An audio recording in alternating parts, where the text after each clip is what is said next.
우리가 피아노가 100대가 있다고 한다면 그 피아노 100대를 조율할 때 이 조율은요, 옆에 있는 피아노를 하는 것이 아니라 기준되는 피아노 한 대를 가지고 나머지 99대를 조율할 수 있다고 합니다. 그러니까 기준되는 피아노가 한 대 있으면 모든 피아노는 그 기준되는 피아노를 중심으로 해서 음을 조율할 수 있다는 것이죠.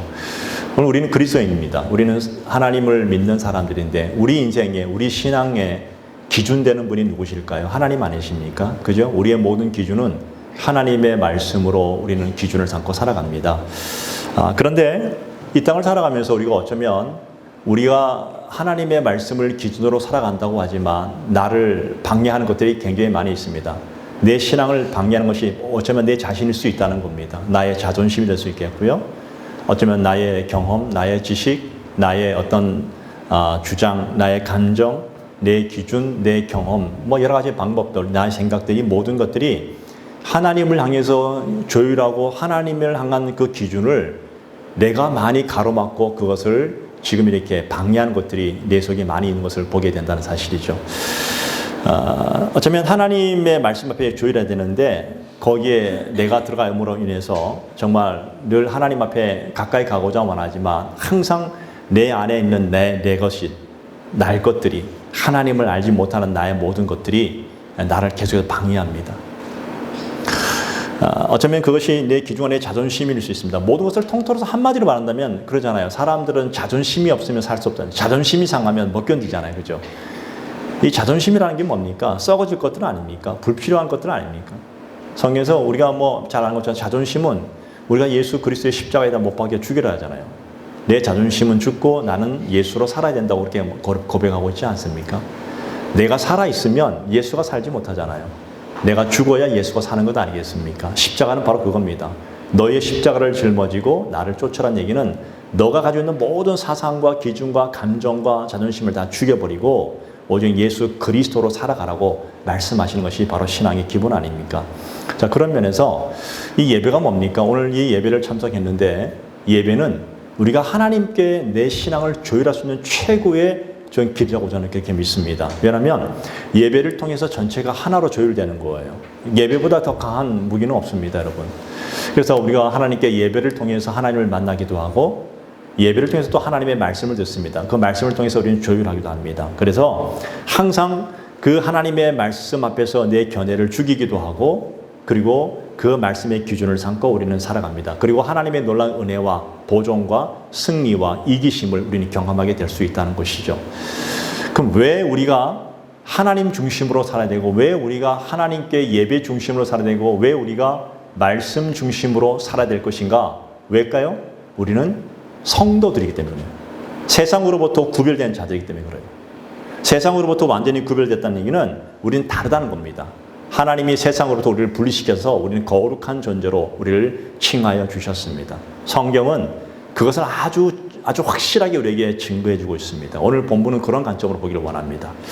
자, 본문에 보게 되면 애굽에서 종살이하던 그 이스라엘을 구원하시기 위해서, 구출하기 위해서 하나님이 모세를 부르셨습니다. 그리고 모세를 통해서 이스라엘 백성들을 구원하기를 원하시기 위해서 그 당시 이스라엘 백성들이 애굽이란 나라, 지금 이집트죠. 그 이집트에서 노예 생활을 하고 있던 그들에게 다가갑니다. 그리고 그 이집트에서 노예를 삼고 있던 그 바로왕, 당대 최고의 권력자, 당대 최고의 가장 강한 힘, 사람이지만 신과 같이 추앙을 받고 있는 자가 바로 바로왕이었습니다. 그 바로왕 앞에 가가지고 여호와 하나님이 이스라엘 백성들을 보내라 그렇게 말씀하셨습니다고 얘기했는데 바로가 그 얘기를 거의 듣지 않아요. 여러분 출애굽기 5장에 보게 되면 도대체 바로가 이렇게 얘기합니다. 여호와가 누구냐? 도대체 그가 누구이기에 내가 그의 목소리를 듣고 내가 이스라엘 백성을 보낼 수 있겠느냐? 나는 여호와를 알지 못한다. 그러므로 그들을 보내지 않겠다고 그렇게 말하고 있습니다. 자, 그러자 하나님이 모세를 통해서 10가지 재앙을 지금 이 재앙이라는 게 얼마나 무서운 거 여러분 아십니까? 재앙은 한 가지만 내려도 이건 엄청나게 고통스러운데 10가지 재앙을 쏟아부으면서 바로가 했던 그 말, 나는 여호와가 누구인지 몰라. 그러니까 여호와가 누구인지를 알게 하기 위해서, 여호와의 존재를 알려주기 위해서 재앙을 쏟아붓습니다. 이게 바로 출애굽기 전반부에 나온 전부 얘기입니다. 자, 오늘 하나님께서 모세를 통해서 첫 번째 재앙을 내리시는데 이 재앙이 뭔가 하면 날강과 모든 물을 피로 변하게 한 거예요. 여러분, 피는 마실 수가 없잖아요. 마실 물이 없으면요, 반나절도 안 돼서 우린 사람들은요, 지쳐 쓰러집니다. 이렇게 모든 물을 피로 변하게 하니까 이거 엄청난 재앙이죠. 자, 두 번째 재앙이 뭔지 아십니까? 두 번째 재앙은 개구리 재앙입니다.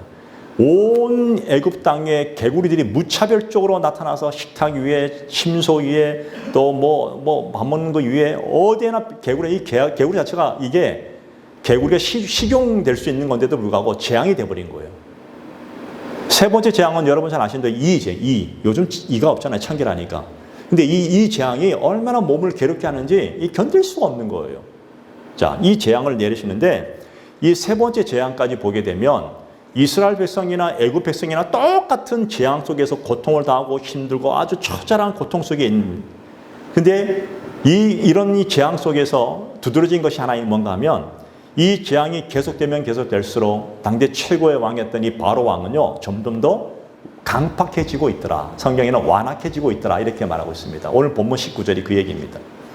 자, 19절 중반절에 보게 되면 바로의 마음이 완악하게 되어 그들의 말을 듣지 아니하였으니 여호와의 말씀과 같더라. 이렇게 말합니다.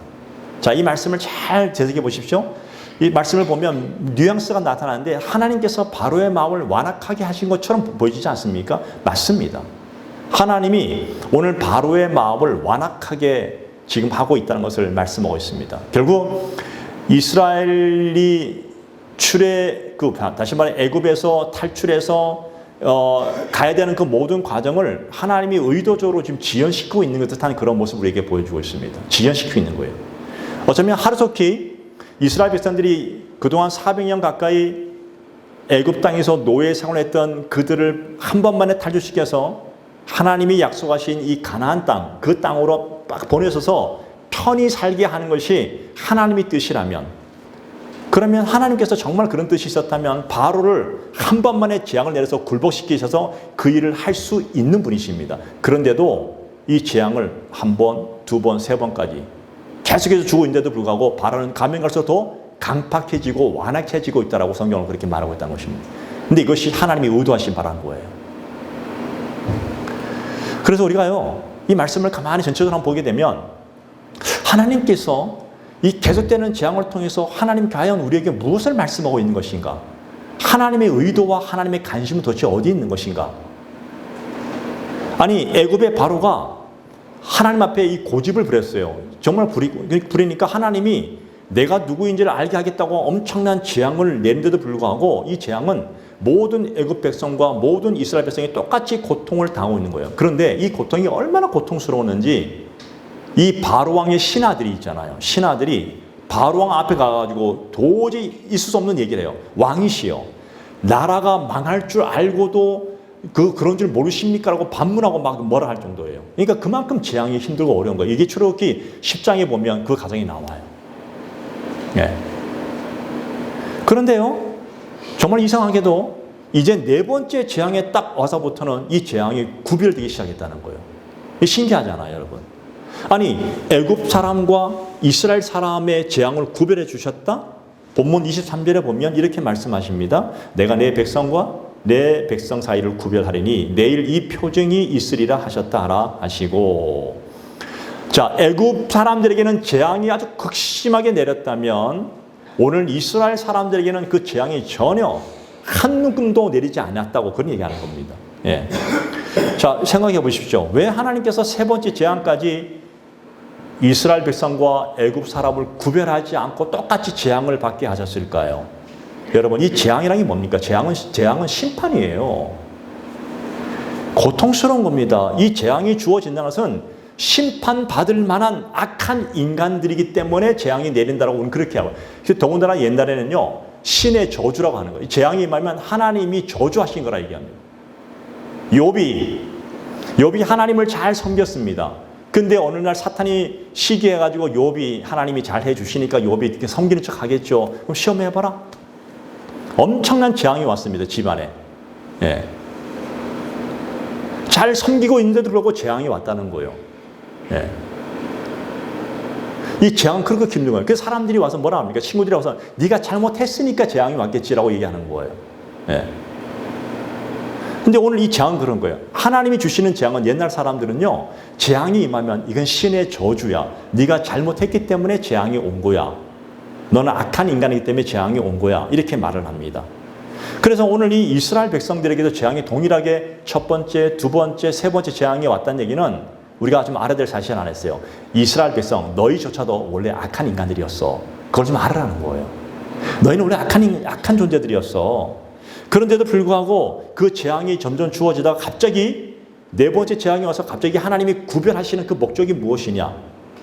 여러분, 세 번째와 네 번째 사이의 재앙 사이에 갑자기 이스라엘 백성들이 그들의 신앙이 뭔가 급격한 변화가 있었을까요?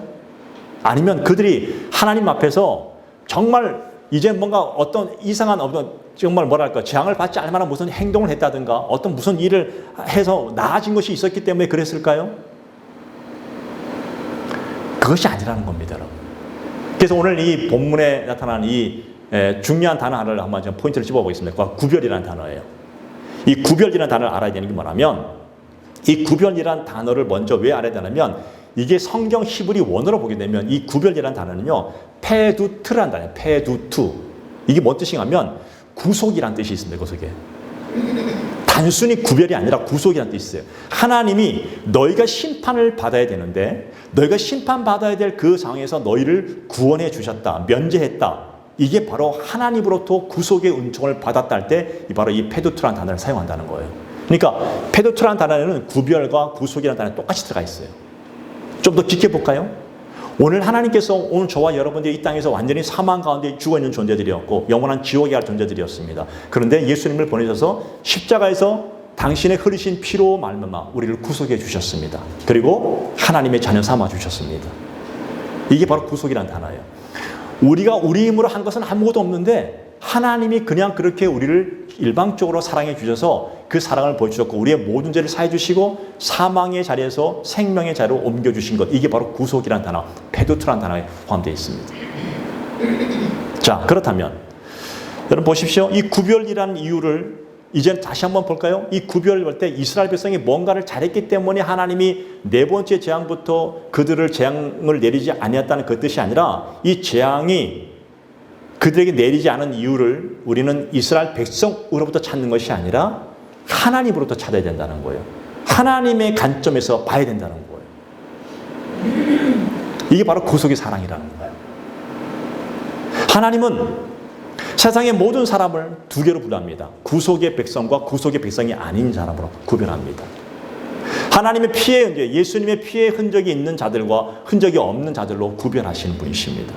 그리고 구속의 백성은 당연히 하나님께서는 그 백성들을 약속하신 축복의 길로 인도하시는 것이 하나님이 일하시는 원칙입니다. 이 성경의 약속이에요. 여기에는 사람의 잘남과 자신의 공로와 자신의 어떤 것을 어떤 짓을 하더라도 무엇 하나 개입할 수 없이 절대적으로 하나님의 불가항력적인 하나님의 구속의 은혜가 구속에 포함되어 있습니다. 자, 본문 21절과 22절을 보십시오. 거기 보면 내가 만일 내 백성을 보내지 아니하면 내가 너와 내 신하와 내 백성과 내 집들에 파리떼를 보내리니, 이게 네 번째 재앙이에요. 애굽 사람의 집집에 파리떼가 가득할 것이며 그들이 사는 땅에도 그러하리라. 그날에는 나는 내 백성이 거주하는 고센 땅을 구별하여 그 속에는 파리가 없게 하려니 이로 말미암아 이 땅에서 내가 여호와인 줄을 내가 알게 될 것이라. 하나님은 오늘 이 본문에 보니까 22절 23절에 뭐냐, 내 백성이라는 단어가 두 번 나와요. 내 백성. 이 내 백성이라는 의미 속에는 너희가 잘났기 때문에, 내가 무슨 일을 했기 때문에 내가 너희를 구별한 것이 아니라 하나님이 너희를 일방적으로 사랑해 주셔서 구속해 주셨다는 겁니다. 그래서 내 백성이에요. 우리가 하나님의 자녀가 되었습니다. 오늘 저와 여러분들은 하나님의 자녀라고 합니다. 그럼 우리가 하나님께 무엇을 했기 때문에 우리를 자녀 삼아 주신 것이 아니라 예수님의 한없는 사랑으로 하나님을 선택해 주셨습니다. 구속의 은혜로 우리 구속해 주셨습니다. 그래서 그때부터 우리는 너는 내 백성, 내 자녀라고 말씀하십니다. 오늘 여러분들이 예배합니다. 이 자리에서 예배하는 여러분 한 사람 한 사람을 하나님 바라보시고 너는 내 백성이야, 너는 내 자녀야 라고 말씀하십니다. 우리가 하나님의 백성이라면 하나님으로부터 우리는 많은 혜택을 받을 것이고 하나님은 당신의 백성에게 반드시 백성이 아닌 자와 다르게 우리를 뭔가 해주시지 않겠는가 우리는 그렇게 생각할 수 있잖아요. 맞습니다. 하나님은요 내 백성과 내 자녀와 내 자녀가 아닌 사람들을 완벽하게 구별해서 대하시는 분이십니다. 이것이 오늘 네 번째 장에서부터 드러나기 시작합니다. 내 백성은 심판에서 벗어난 자로 내 백성이 아닌 자는 심판받음으로 하나님이 세상을 어떻게 구별하시는지를 드러내시는 거예요.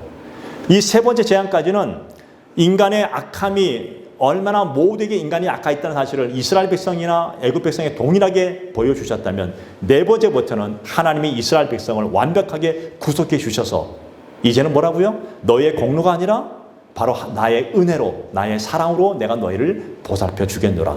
이것을 명심하라는 거예요.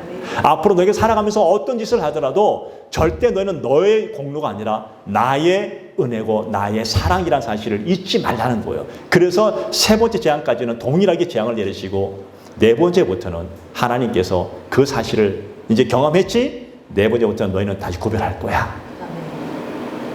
여기는 우리가 설명할 수 없는 하나님의 은혜가 있다는 거예요. 그래서 애굽 사람들은 엄청난 고통을 당하지만 이스라엘 백성에게는 하늘에 주시는 놀라운 평안이 그 마음을 지배하게 됩니다. 모두가 힘들어해요. 모두가 고통스러워요. 모두가 눈물 흘리며 모두가 아파할 때 은혜와 축복과 평강을 누린 사람들이 있더라는 겁니다. 우리는 이 세상을 살아가면서 오늘 저도 마찬가지지만 이 땅을 살아가면서 우리는 세상의 영향을 받아야 안 받아요? 당연히 받습니다.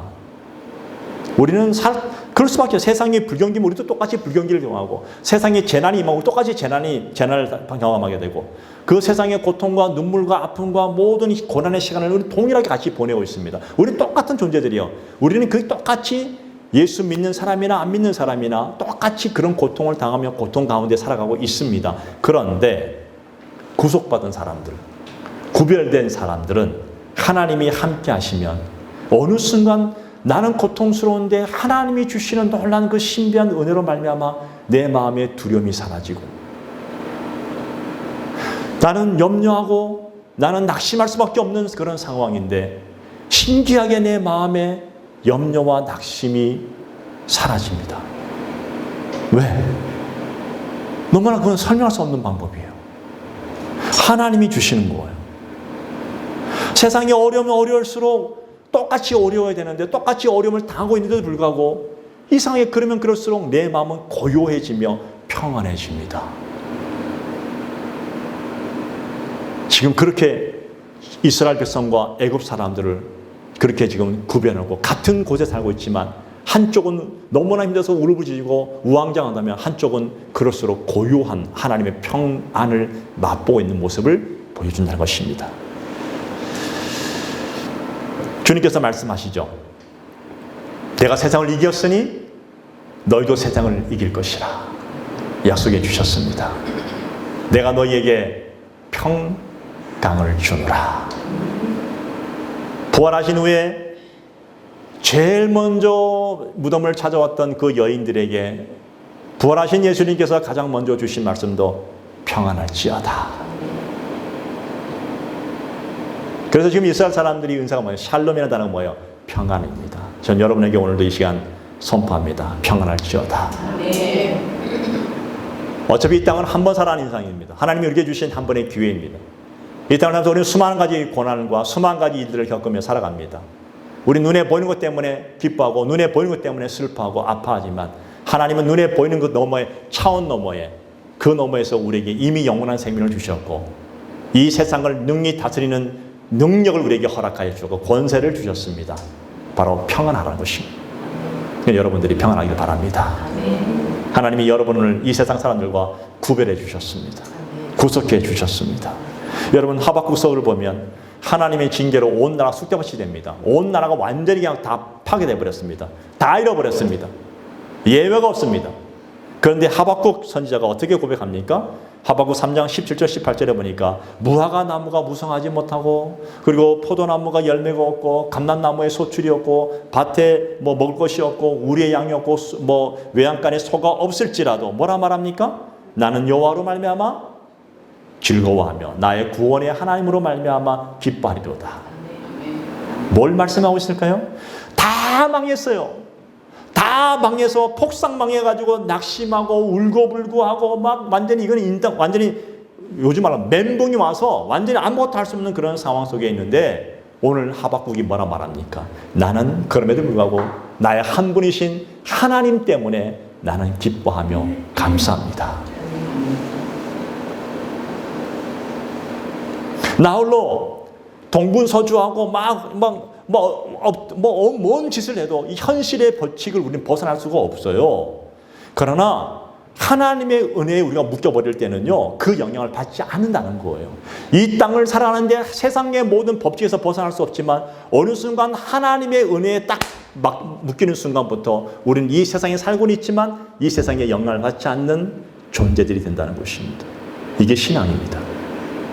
이게 하나님의 특별한 구속의 사랑을 받은 자들의 모습입니다.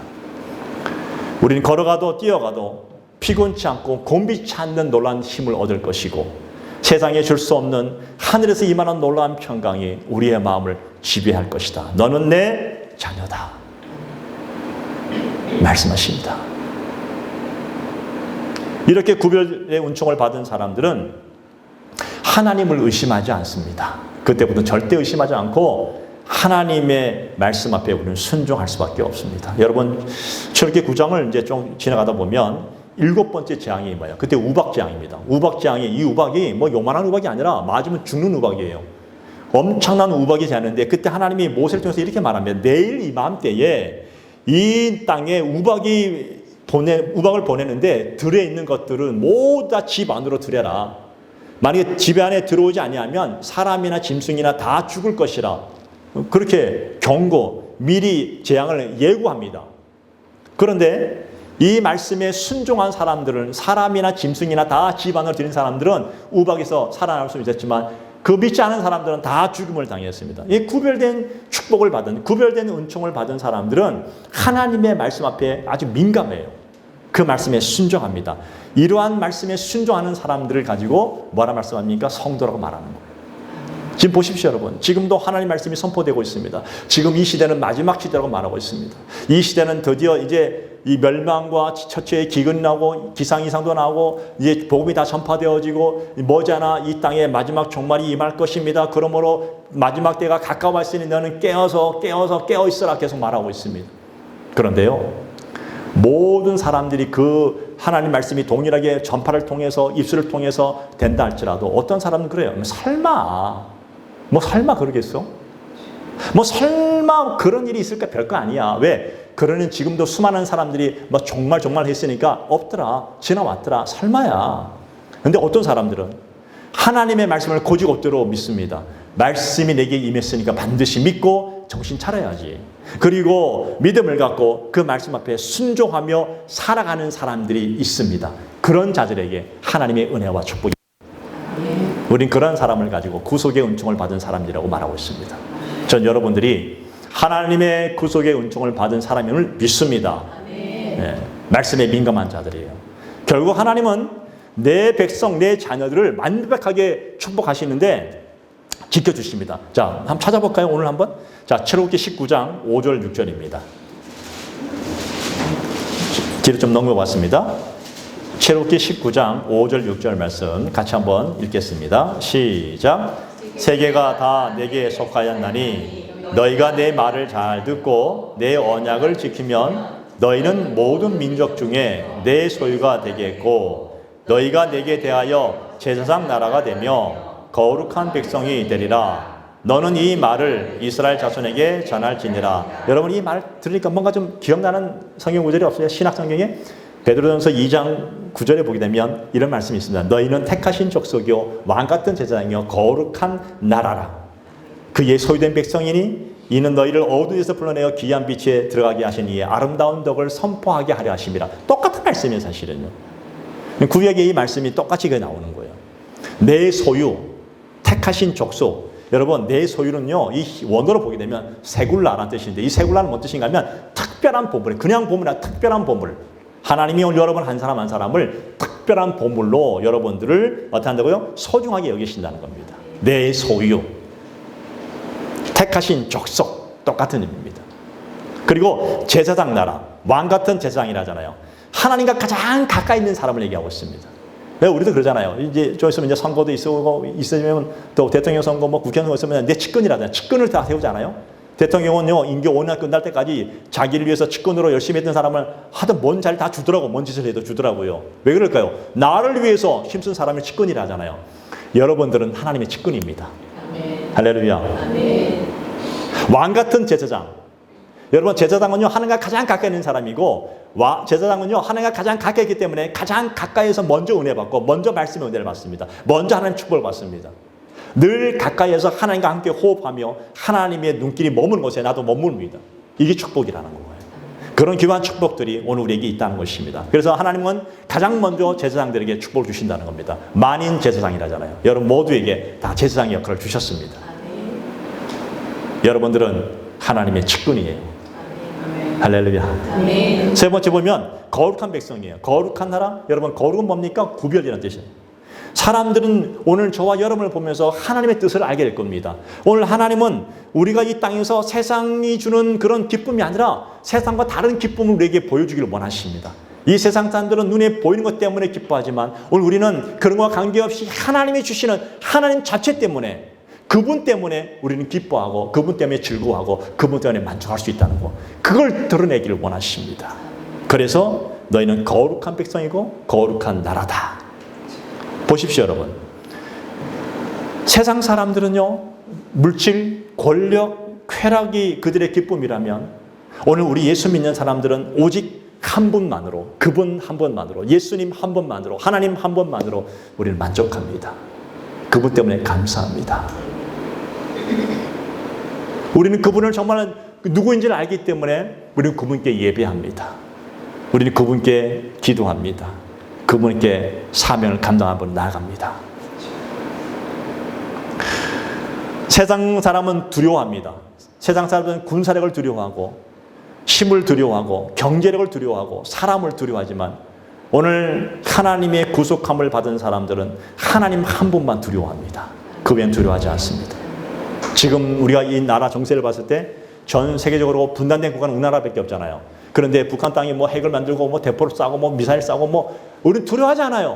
우리는 오직 하나님 한 분 외엔 두려워할 자가 없기 때문에. 왜? 하나님이 우리를 구속해 주셨기 때문에. 그러기에 이제 우리는 하나님께서 이 세상 사람들과 나를 똑같이 보지 않는다는 사실을 명심해야 됩니다. 우리 여러분, 그런 귀한 은혜 가운데 대속의 은혜로, 예수님의 그 대속의 은혜로 여러분들 지금 땅을 살아가고 있습니다. 하나님은 지금도 특별하게 여러분 한 사람 한 사람을 국률함의 사랑으로 여러분을 바라보고 계십니다.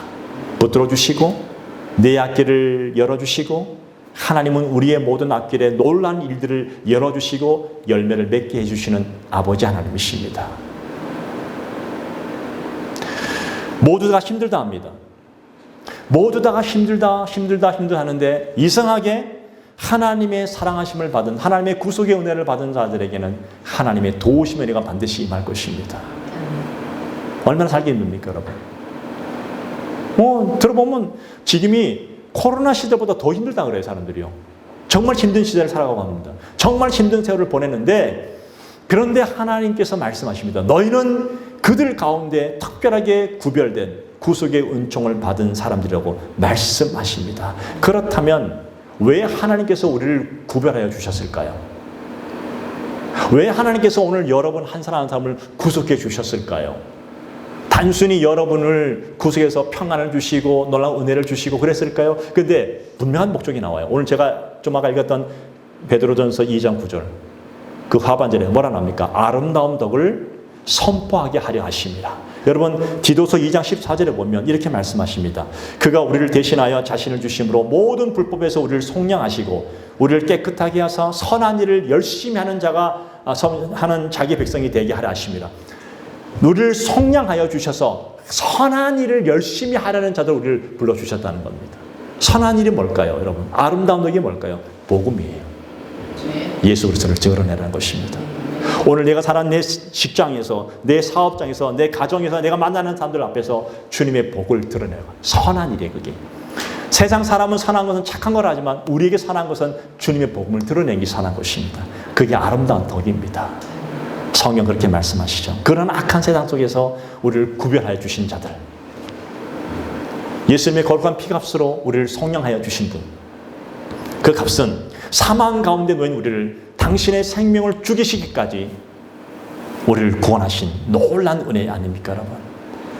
그 선한 일을 우리를 위해 맡겨주셨습니다. 여러분 한 사람 한 사람에게 맡겨주셔서 복음을 위해서 살아가라고 말씀하십니다. 여러분이 오늘 교회에 나와서 예배하는 것, 이게 선한 일입니다.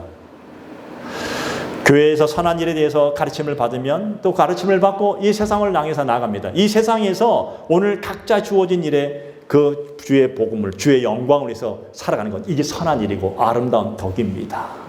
네. 그 선한 일을 오늘 저와 여러분들이 이번 한 주 동안도 또 살아가는 인생 동안에 부지런히 감당하며 살아가는 복된 자들 되기를 간절히 축복을 드립니다. 이런 구별의 은총이 여러분 한 사람 한 사람에게 충만하기를 바랍니다. 기도하겠습니다. 하나님,